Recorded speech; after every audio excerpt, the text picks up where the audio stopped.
नमस्कार.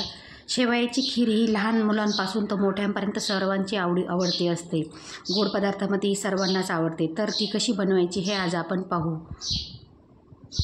तर त्यासाठी आपण थोडेसे केशर कपामध्ये भिजू घातले दुधामध्ये आणि 7 ते 8 काजू कोमट दुधामध्ये भिजू घातले.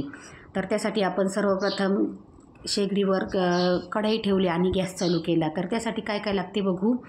थोडेसे बदाम घेतले, काजू घेतले, मनुके घेतले आणि पिस्ता घेतला आणि थोडीशी चारोळी घेणार आहे, ती माझ्याकडून स्किप झाली.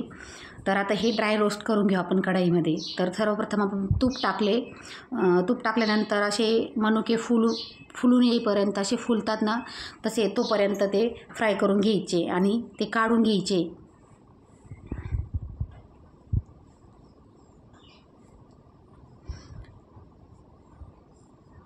आता आपले मनुके फुलले ना तर ते काढून घेऊ आता आपण. आणि छान असे फुलले ते आता एका ताटामध्ये काढून घेऊ आणि नंतर आपण बदाम जे असतात ते थोडेसे परतून घेऊ. याने आपल्या शेवयाच्या खिरीमध्ये त्याचा बदाम, काजू आणि अक्रोड यांचा क्रंचीनेस असापणा खूप दाताखाली आल्यानंतर शेवया खाताना खूप छान लागते. आणि नंतर राहिलेले काजू पण आपण ड्राय रोस्ट करून घेऊ. त्याच कढईमध्ये मी अशा बारीक शेवया असतात त्या विकत मिळतात ना, त्या शेवया घेतल्या आणि तुपामध्ये अशा थोड्याशा बारीक करून थोड्याशा कमी गॅसवर हलवून घेतल्या आणि त्या थोड्याशा ब्राऊन कलर येईपर्यंत भाजून घेतल्या.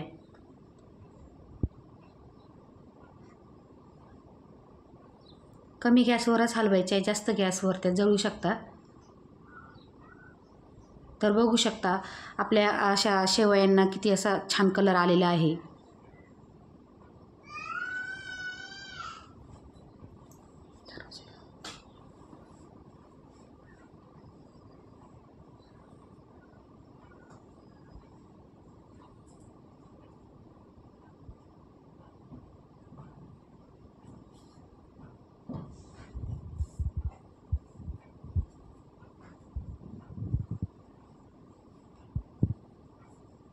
आता आपल्या शेवया देखील अशा ब्राऊन झालेल्या आहे. जास्त भुगा पण नाही करायचा त्याचा, मग गाळ होऊ शकतो.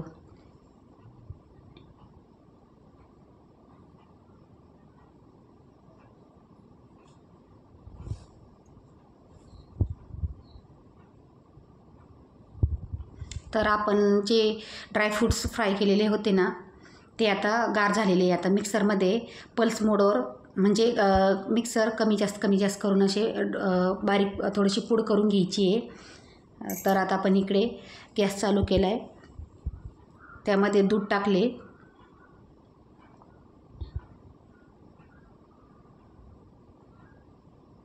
आता माझ्याकडे कमी दूध होतं तर मी त्यामध्ये आणखीन थोडेसे दूध टाकलेले आहे. हे दूध तापवलेले होते. तोपर्यंत आपण इकडे काजू भिजवलेले होते ना त्याची मिक्सरला पेस्ट करून घेऊ. त्यामुळे आपल्या खिरीला थिकनेस, घट्टसरपणा येतो. आता आपल्या इकडे दुधाला पण उकळी आलेली आहे. तर त्यामध्ये आपण टाकू. ही चारोळी राहिली ती माझ्याकडे स्किप झाली ती दाखवायची. ती चारोळी घेतली, ते पण टाकून दिले. मनुके पण आपले जे फ्राय करून घेतले ते पण टाकले.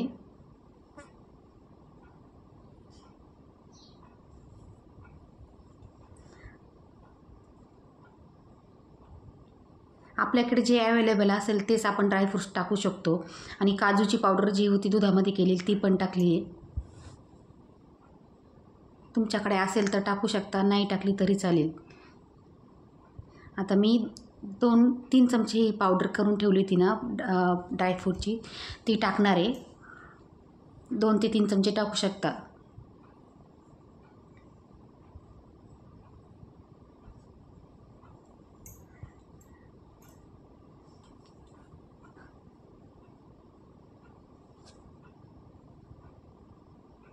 आणि आता आपल्या केशरच्या काड्या जे भिजवलेलं दूध होतं ना त्याने खिरीचा सुगंध देखील छान येतो.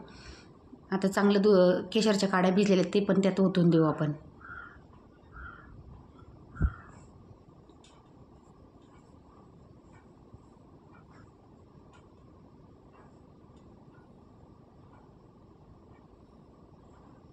चांगलं मिक्स करून घ्यायचे पळीच्या साहाय्याने.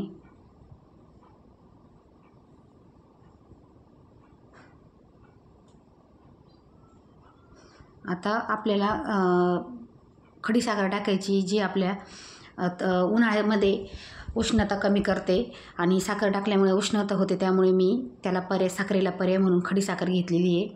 आणि खडीसाखर विरघळल्यानंतर मी टाकलेली आहे त्यात आपण ज्या फ्राय केलेल्या शेवया होत्या ना त्या टाकल्या आणि हलवून द्यायचं आहे.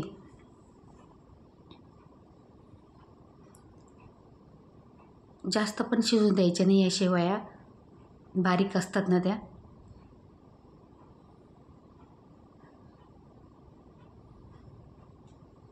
आणि त्याला उकळी घेऊन देऊ.